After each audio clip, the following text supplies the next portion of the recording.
When you look up the definition for luck, you will find that it is a word that varies in its meaning.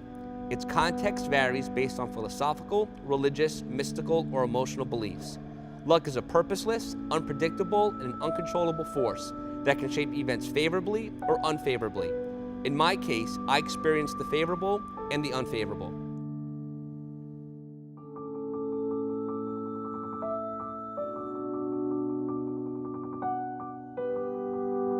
We're doing all kinds of tests. I'm breathing fast, I'm breathing slow, I'm breathing into a machine, and nothing is coming back showing any issues with my lungs. On Friday, July 12th, I go to see the doctor for another follow-up, and just as I'm about to leave, he grabs me and says, "Hey Dan, since we're not finding anything in your lungs, let's just have you go do some blood work."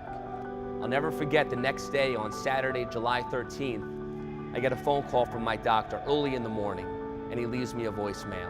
And you know when they say that the doctor's only gonna call you if there's something wrong? Well, in this situation, there was.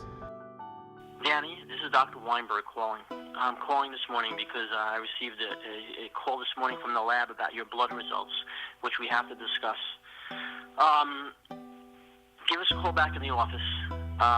It is important that you call us back as soon as you can, because one of the things that's abnormal with your blood is, you're anemic, but you should not be playing sports or going running right now.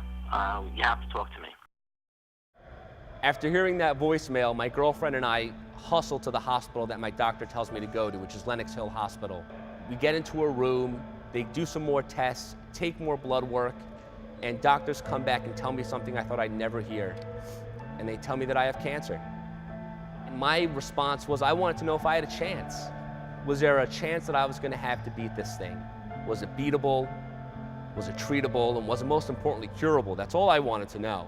Whatever the cards dealt, whatever kind of cancer it was, I just wanted to know if I had a chance. That's what people always ask me. Did you ask if you had a chance? And I did.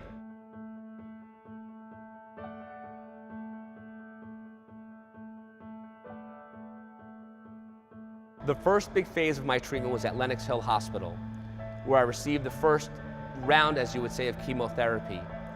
My doctor there, Dr. Dana Shani, told me that I had something called a Philadelphia chromosome, which is a genetic mutation. So another unlucky break for me. With that diagnosis, I was going to need a bone marrow transplant.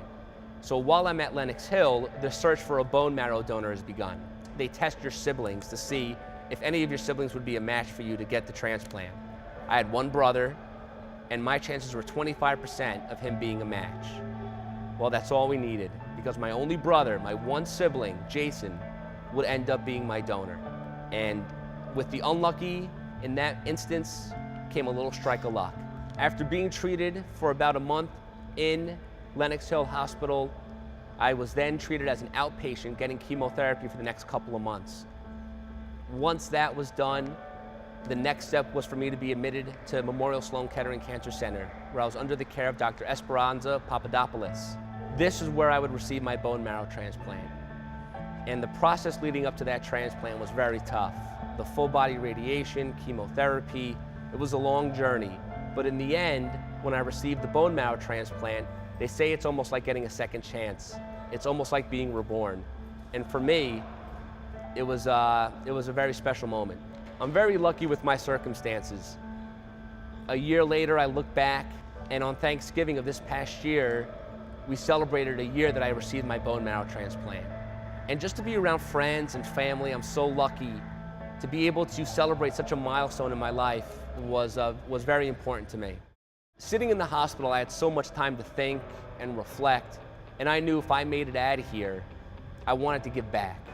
I wanted to give back not only to the cancer community, but I wanted to give back to Sloan-Kettering. And that's where my idea for Layups for Life came about.